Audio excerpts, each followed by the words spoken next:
Good morning YouTube, happy Father's Day. Speaking of happy Father's Day, how happy does this thing make me? Really happy.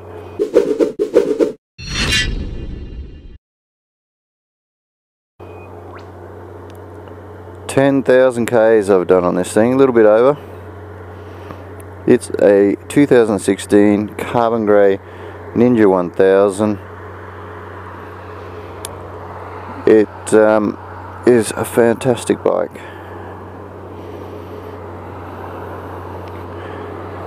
And I have few, if any, complaints.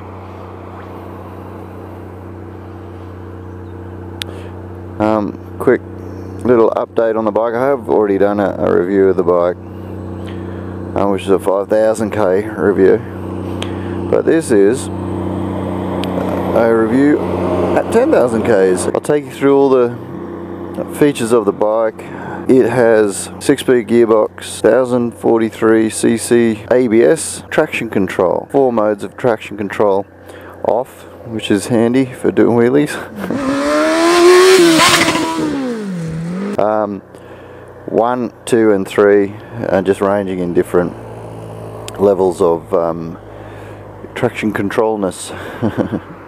And that's 3 is sort of rain mode. The brakes are really good, handles really well for a sports tourer. It's really a sports bike that sits upright, I think. It doesn't quite have the top end of the Super Sport, as in speed. Allegedly, 267 k's an hour top speed on the OEM tyres. Speaking of tyres, we'll get into some of the mods.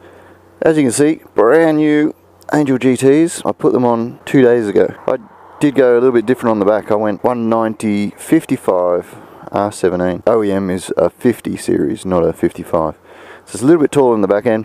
And from my reading, and from 2 days of riding it on brand new tyres, how can you tell? But it makes the bike turn a bit better, and it does. It flicks really quick. It wants to just drop off that center line now, whereas before, I guess I had, practically car tyres because they were so flat. It just wanted to stay upright, and you really had to manhandle it around.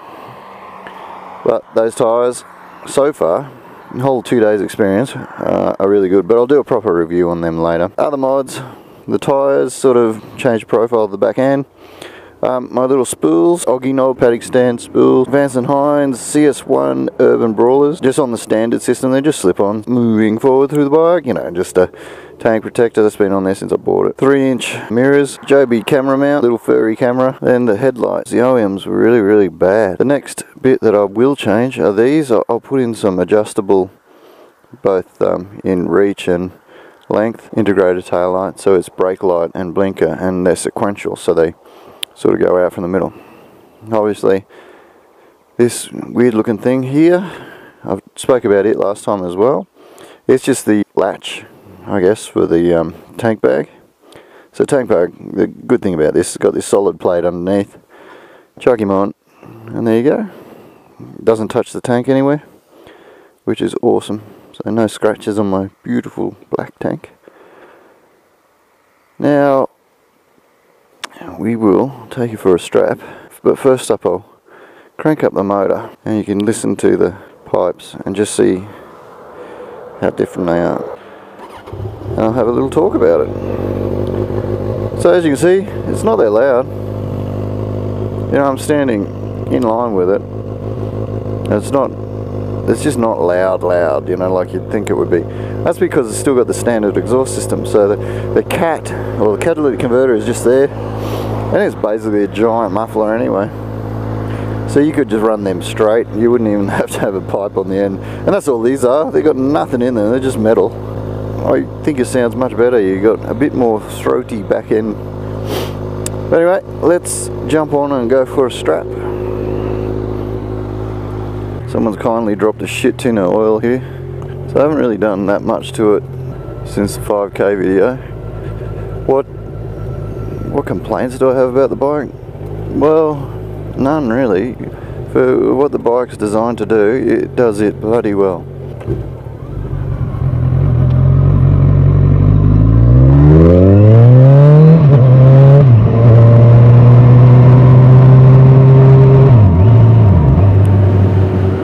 I've been on a few rides now with a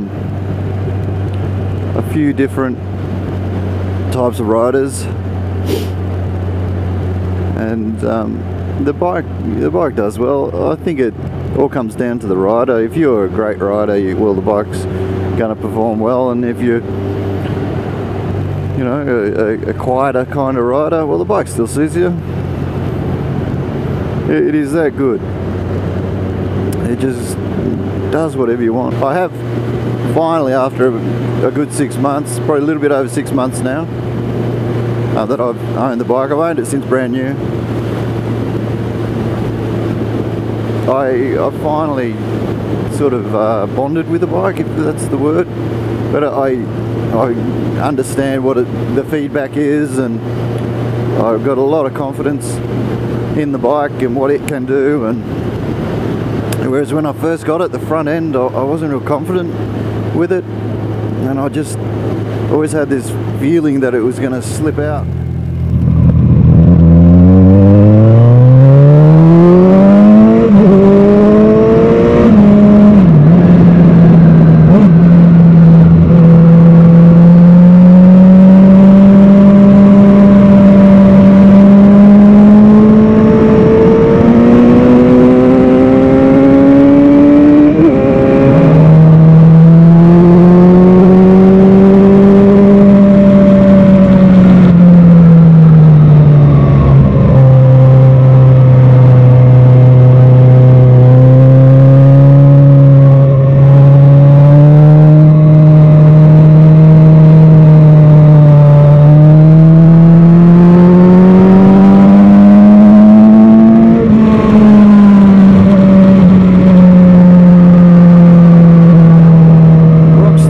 Like, if you're looking for a bike that does everything well, you know what I mean? And what I mean by that is it goes quick, don't get me wrong. It's got plenty of power in 6th gear. You just whack it at 60 and away you go, you're flying. If you're chasing a bike that is not super scary, it's going to be scary if you hadn't ridden for a while, because they've got plenty of grunt.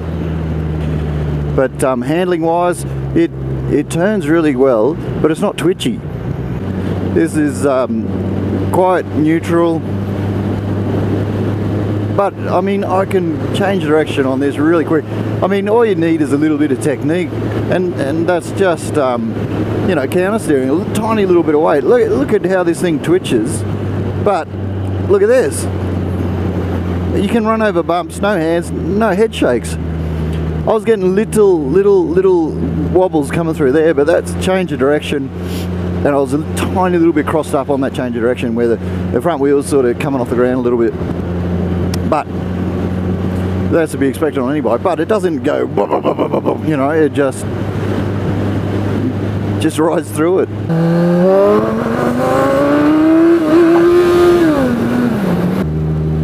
Would I recommend the bike? Well, there's a couple of questions I'd ask myself if I was thinking about it. One is it going to be your only bike? If it's going to be your only bike,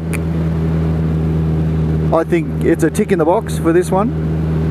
If it's not going to be your only bike, well, you probably want to specialise a bit more.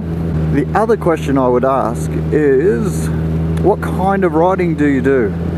So if you do just weekend stuff and you just go up and down the twisty mountain roads, well, you probably want a sport bike. If you just do a lot of touring, you probably want something that purely focus on touring, whereas this one is middle of the road, so it goes around the twisty bits fairly well, and it's fairly comfortable.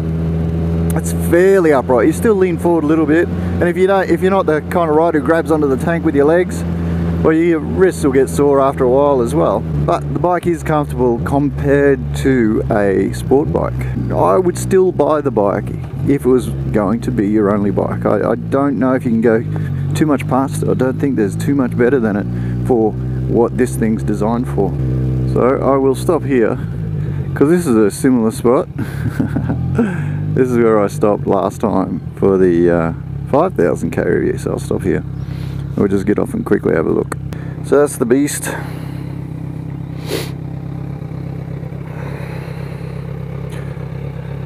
It's a very sexy little bike, and I'll head off home and finish off. But thanks for watching, and I hope you enjoyed this video. If you have any suggestions on anything you'd like covered in a bit more detail, give me a yell and I'll do my best. If you like the video, give us a like. Just tick that little thumbs up, and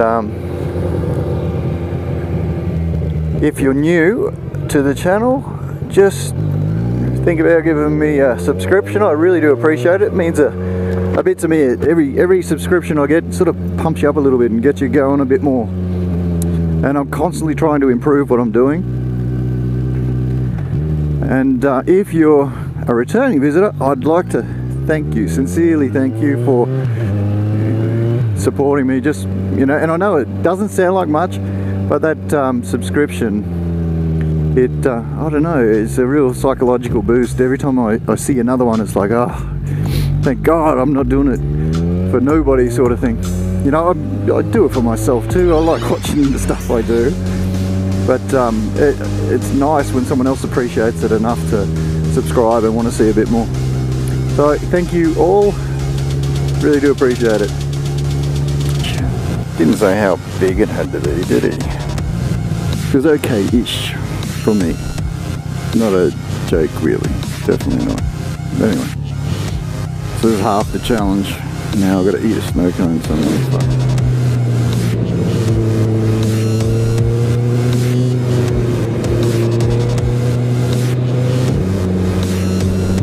Look at those rocks waiting to fall on a poor little motorcycle. Welcome back.